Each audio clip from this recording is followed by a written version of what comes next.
where our life will be transformed into another realm, into another dimension. Na ninatamani usiku wa leo tunapokumbuka kuzaliwa kwake, tubadilishwe, tuhamishwe, tuingiwe ndani yako, tukae ndani yako, tuinuliwe tena, tufinyangwe tena, turekebishwe tena, tuweze kuishi kama anavyotaka tuishi. Hello. Naongea na mtu hapa.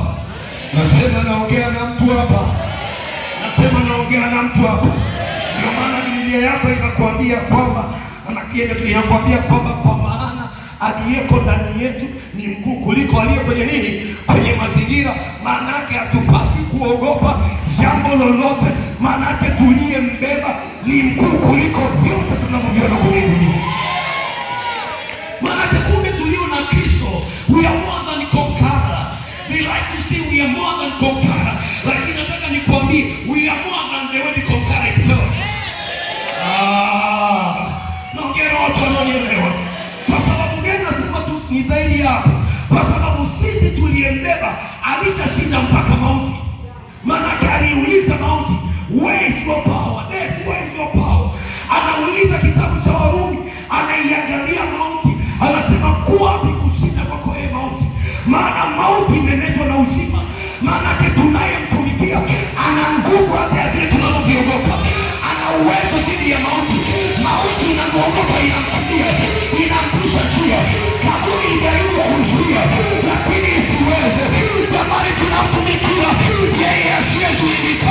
Kaburi haimzuii, shimo halimzuii, mawe hayamzuii. Huyo ndiye aliyezaliwa. Huyo ndiye aliyezaliwa. Yeye asiyezuilika. Ndiye aliyezaliwa. Ndiye aliyezaliwa. Ndiye aliyezaliwa. Ndiye aliyezaliwa.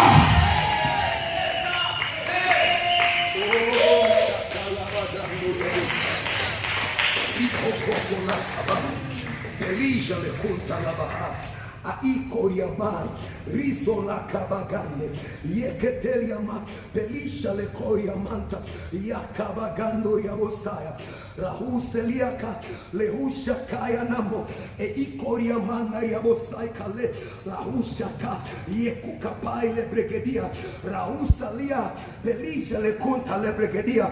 Baba, uzaliwe tena ndani ya maisha yetu, ili maisha yetu yawe nuru kwa jina la Yesu. Hebu mruhusu azaliwe ndani yako tena kwa jina la Yesu. Mruhusu tangu sasa yeye aumbike ndani ya moyo wako, ili alete mabadiliko, ili alete transformation, ili akuingize kwenye hatua nyingine, ili akupeleke viwango vingine. Lazima tumruhusu aingie ndani yetu.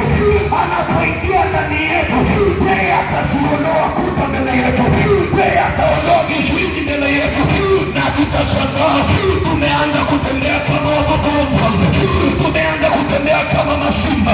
Manake ndio maana walipotoka Misri, Biblia yangu inaniambia kwamba tumewaona wametoka Misri wana nguvu kama nguvu za nyati. Manake waonekani dhaifu tena, wanaonekana ni mashujaa, maana wamebeba shujaa wa mashujaa. Tukimbeba shujaa wa mashujaa ambaye ni Yesu Kristo, tukimbeba vikwazo vitaanguka mbele yetu, dharau na aibu vitaondoka mbele yetu, maana tumembeba yeye ambaye anastahili heshima, yeye anayestahili mamlaka, anayestahili kuabudiwa. Tunapombeba kwenye maisha yetu, tunapotembea na yeye, yeye anatuzalisha kwenye kiungo, kwenye kilindi cha tabia za kimungu. Ndio maana Petro anasimama anasema, mimi nimefanyika mshirika wa tabia za kimungu. Hebu usiku wa leo fanyika mshirika kwa jina la Yesu, kwa tabia za kimungu kwa jina la Yesu. Uwe mshirika kwa tabia za utakatifu, uwe mshirika kwa tabia za matendo ya haki, uwe mshirika kwa tabia ya usafi, uwe mshirika kwa tabia za Yesu.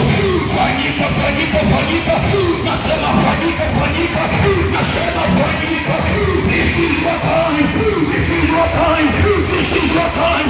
Fanyika, fanyika.